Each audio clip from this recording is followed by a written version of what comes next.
Berapa sih batunya? Batu, iya dari batunya dulu. Kalau ini saya pakai batu King Roots buatan Jepang, saya beli di online, harganya hampir 500. Ini grade 1000. Nah, buat teman-teman sekalian, kalau ingin belajar ngasah, rekomen itu pakai batu Capanda. Ada di toko bangunan, kalau nggak salah harganya 15.000. Capanda ya. Itu cukup untuk ngasah pisau-pisau biasa. Nah, ini saya finishing pakai batu Sapton, grade 5.000 buatan Jepang juga. Saya beli di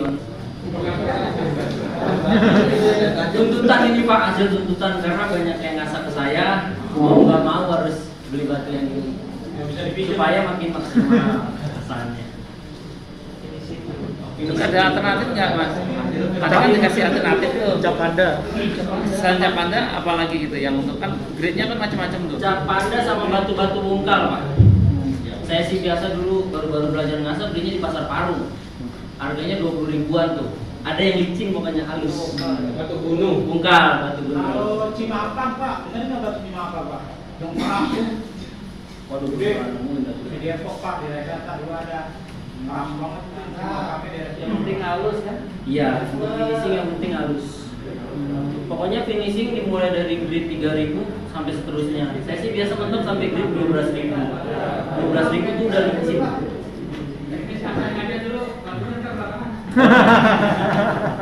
Tahapan awal udah. Jadi mengasah Pak, biasanya kalau orang-orang baru mengasah, biasa depannya doang tuh tajam, pangkalan enggak. Untuk gerakan di belakangnya itu agak begini Pak. Kalau lagi tuh ini gede. Ada begini. Nah, untuk derajat ya. Derajat saya pakai biasanya dari 5 sampai 10 derajat. Tapi yang kebiasaan saya pakai untuk sendiri pakai 5 derajat saya. Untuk mengetahui sisi kiri sudah jadi, kita raba nih Pak dari sisi kanan. Kalau kita dorong ke depan, dia berasa ada bur nyangkut gitu dengan kita. Mata lamanya itu dia rontok gitu. Begitu mau rontok cuman masih menempel. Berasa kalau kita gini nih, kasar matanya. Baru dah kita balik begini. Ini ya Pak, ingat sisi belakangnya gini ngasahnya. Kalau mau kena, biasanya kan ngasah gini doang. Belakangnya kena tuh, begini.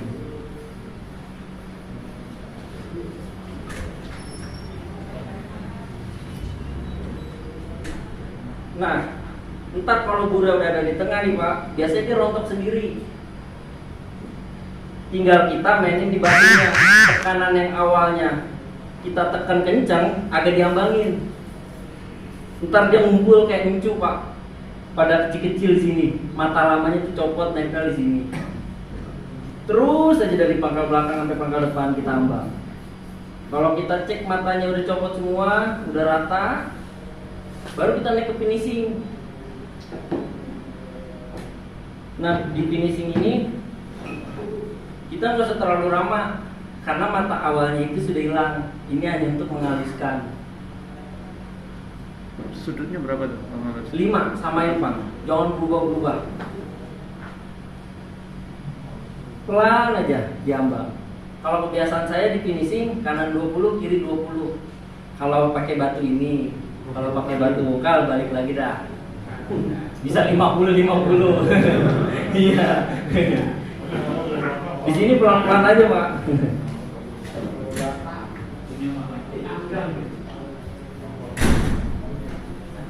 Pelan aja. Jangan terlalu ditekan. Balik lagi ke kanan. Intinya konsisten Pak kalau ngasah. Biasanya kemarin saya ngajarin orang ngasah, pertama-tama dia masuk begini goblok-goblok. Goyang-goyang begini, tangannya nggak bisa balance gitu. Fokus, konsisten pada gerakan awal. Dari awal kita batu rendah, dari batu 400 sampai batu finishing, harus begitu-gitu juga gerakannya. Tekanannya aja yang dikurangin.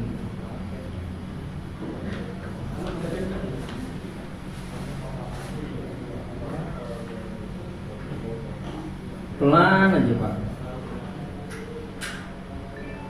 Nah, untuk sembelih biasanya di kertas aja cukup Pak.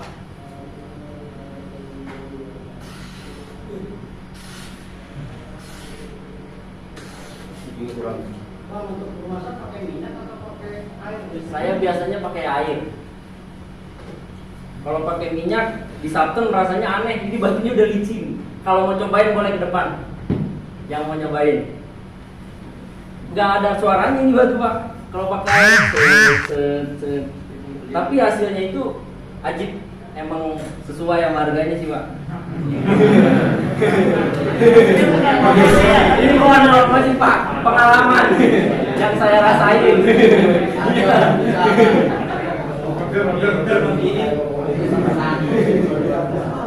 Nambah aja Pak.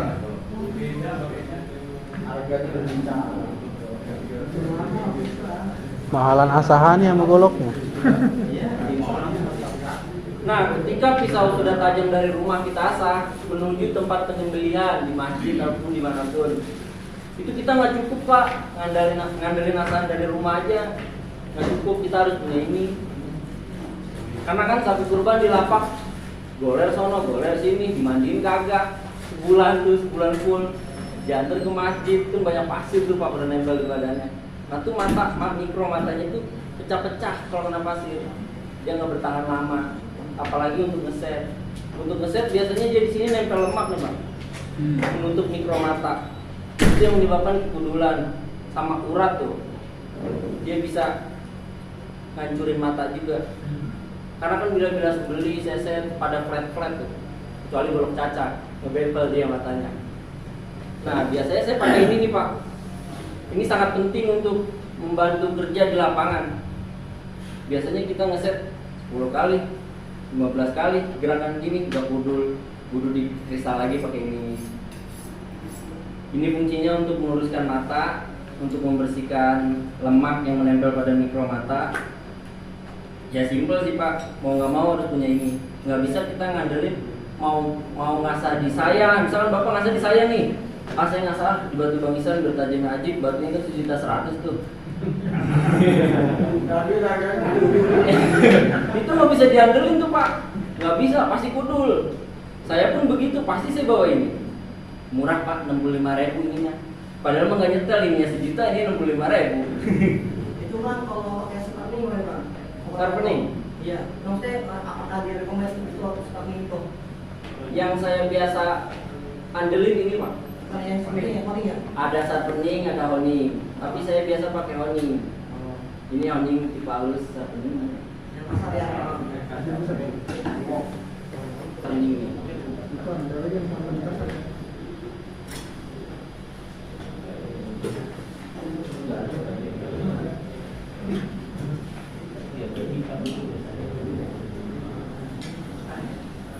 Nah ini versi sharpeningnya Pak. Dia tuh ada garis buratan dari atas ke bawah. Dan suaranya pun juga beda, agak kasar dia tuh.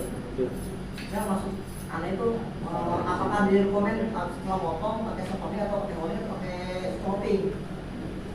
Balik lagi ke kebiasaan. Dalam arti gini Pak, kalau golok biasanya kan di stropping, tergantung keadaan matanya. Kalau keadaan matanya cuma kotor, kena darah atau bercak darah, itu mengganggu juga tuh Pak untuk ketajaman. Perlu kita stropping. Biasanya kan tuh di stropping ada sisa-sisa otosol tuh. Nah itu yang membuat dia ngebalikin ketajaman lagi. Itu untuk golok. Ya kalau untuk pemula, golok di kristal ngeri juga ya. Ya itu. Iya di situ Pak, ngeri juga. Kalau saya biasa, walaupun saya pede dengan asahan saya, tajam gitu maksudnya. Satu sapi saya selalu kristal lagi. Karena kan kita nggak tahu pas kita motong bentuk tulang apa apa. Mau nggak mau saya kristal lagi untuk mengembalikan ketajaman. Nah untuk teman-teman yang baru ingin pakai spindle seperti ini pendek, makanya jangan begini ya Pak. Begini saya juga masih sering kena, kemarin saya kena. Begini Pak caranya tuh. Begini. Jangan begini. Kalau begini udah pasti kena. Apalagi pas kita kerja, jantung deg-degan, ini kan pengen motong takut tapi pengen motong. Iya. Bisa pisau dari tajam digini-gini sampai kudul saking deg-degannya ini. Pengalaman saya begitu Pak. Jadi begini triknya Pak.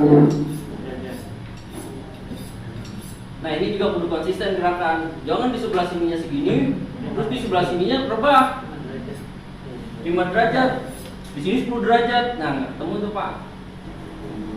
Malah miring di sisi matanya. Bukannya lurus malah mencong-mencong ntar. Misal ini jangan terlalu ditekan ya Pak. Kalau kondisi pisau sedang Jadi tajam. kalau buat melukis kopi lagi ya? Kalau golok, kalau golok saya biasanya stropping kanan 10 kiri 10. Iya. Saya begitu.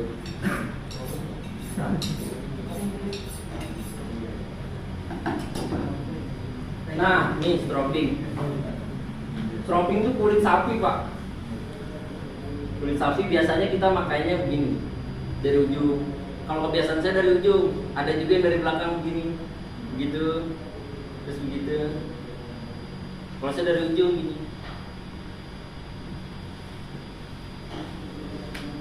Kalau ini biasanya untuk golok-golok. Golok tebas. Golok tebas nggak bisa Pak pakai ini. Golok tebas nggak usah di grid tinggi menurut saya. Di grid 2000, 1000 udah cukup ya. Gini kalau untuk golok di stropping.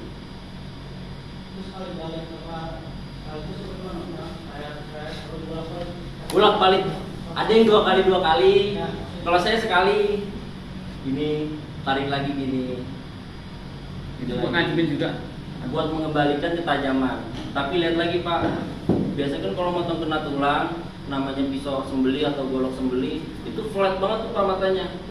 Namanya kita motong tulang, biasanya dia lurus nih Pak, tekan matanya. Rolling ibarat kata kalau bahasa saya rolling. Matanya miring lagi, nah itu kita mengembalikan ketajamannya menggunakan sharpening. Untuk menggunakan sharpening mata yang rolling, mata pisau yang rolling, itu harus ditekan Pak. Tuh. Agar dia kegerus tuh mata yang miring, agar lurus lagi.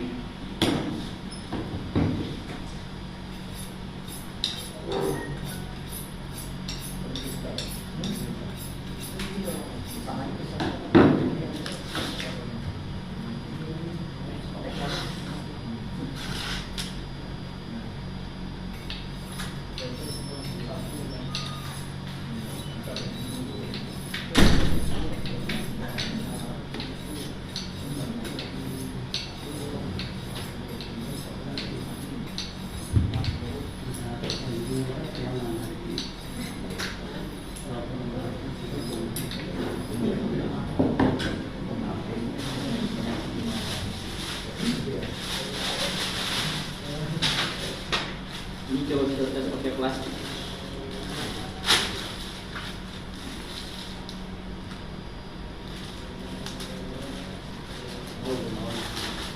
Belum mau.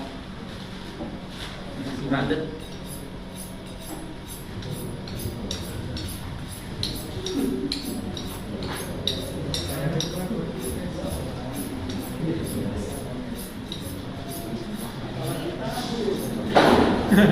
Itu pisau yang dibuat contoh itu buat sembelih atau buat sensitif daging itu? Segitu tuh. Ini pisau sembeli pakaian saya. Ini cap garpu saya beli sama Bang Jedana yang ada di depan. Mas sapi bisa tuh Pak, seperti itu. Bisa. Iya, saya kebiasaannya pakai ini Pak. Mas sapi. Iya. Apa? Harganya Pak. Ini 7,5. 750.000, ganti gagangnya 100 jadi 800. Istimewa. Nah itu agak imbang masalahnya. Apa? Sama punya yang buat dari Jepang. Ini Ya, Imbang berarti ya? imbang. ini yang nggak imbang Pak, tapi dia bikin enak nih, bikin tajam. Kalau tambahin waktu beli ini kan berapa? Ini 65.000. 65 tambahin 900 berapa gitu. Waduh. Jadi imbang. Ternyata mahal ya Pak ya, berapa sih Pak? Intinya kalau pisau untuk sembelih, standar ketajaman untuk sembelih udah bisa digetas aja itu udah cakep pak. Maksudnya nggak nguntel gitu, kita tarik dulu lancar aja gini. Oh enggak ini ya, enggak. Standar ya. Iya, nggak begitu gitu. Enggak berada Iya. apa namanya? Nah, Enggak berasa. ini udah bisa pak. Udah cukup untuk sembelih. Tekniknya juga disebutnya. Nah, sama saya kasih bocoran teknik dah untuk orang-orang yang baru. Ya. Motong itu yang penting yakin pak. Berani. Nah, yang penting berani. Ya mungkin bapak kalau yakinnya tinggi, pakai pisau saya bisa sekali tarik. Trik yang saya pakai biasa sekali tarik. Kita nggak ngompak begini pak, pisau nggak kita gantung begini. Intinya posisi leher harus kencang, posisi pala harus kencang, nggak boleh kendor. Biasanya saya posisi pala dibalik. Iya. Dibalik, palanya kenceng, tanduk di bawah diselentangin gitu palanya. Nah, pisau tuh jangan digantung gini pak. Kalau digantung gini, pasti kita pas begini narik, udah nyampe ke atas sini, belum jebol nih tapi posisi. Tapi beda lagi kalau kita trik tempelin pangkal bawah, pangkal sini nih pak, sama kulit leher di bagian sini belakang, tempel, tekan, baru kita kedet, cep. Pisau masuk, udah tarik pelan-pelan. Itu bisa sekali tarik begitu. Karena dia udah ngerobek, tinggal ngikutin. Sekarang kalau kita pisau ngambang begini, mana posisi grogi ya kan, deg-degan. Lihatin yang punya sapi nih, orang udah yakin banget. Lah iya begitu. Udah gemeteran kelihatan nih groginya gemeteran di sini. Ya. Tapi kalau begini kita tempel kan nggak kelihatan gemeteran. Bisa ngerem. Tekan, jebol, tarik pelan-pelan, yes. Itu udah kayak motong tahu pak, beneran. Itu yang dipotong itu berupa daging aja atau ada tulangnya atau gimana? Si leher itu. Si leher. Dulu pak berarti. Yang penting saluran darah. Ada tulang ya pak ya? Iya, jangan dipendokin tulang pak kalau bisa. Tulang itu kan berbaris begini ya. Iya. Sela-selanya itu kali ya dagingnya. Saya biasa motong 5 jari dari kuping. Ketika kalau saya patokan saya tenggorokan putus, saluran darah sama saluran makan putus, udah. Pokoknya intinya saluran darah mancrot nih, ada 2 di sisi tenggorokan kiri kanan, mancrot, udah. Kelihatan apa ya? Hah? Potong kelihatan. Iya. Sama nih, kita kalau motong posisi pala kita balik nih pak. Kita motong begini. Kalau kita nggak kuat-kuat power, tuh pisau nggak masuk pak, cuman putih, kulitnya cuma sobek gitu aja. Jadi pas kita tarik begini nih, pisau nyampe atas cuman putih doang, otomatis kita panik, ya kagak kebuka lagi, turunin lagi, udah mulai panik, power hilang, jantung deg-degan, ya udah becet. Kita masukin pisaunya begini, tekan, tarik tuh, tekan udah masuk tarik pelan-pelan aja, kayak motong semangka pak. Beneran dah? Cobain. Ntar cobain. Tanggal 20 ya?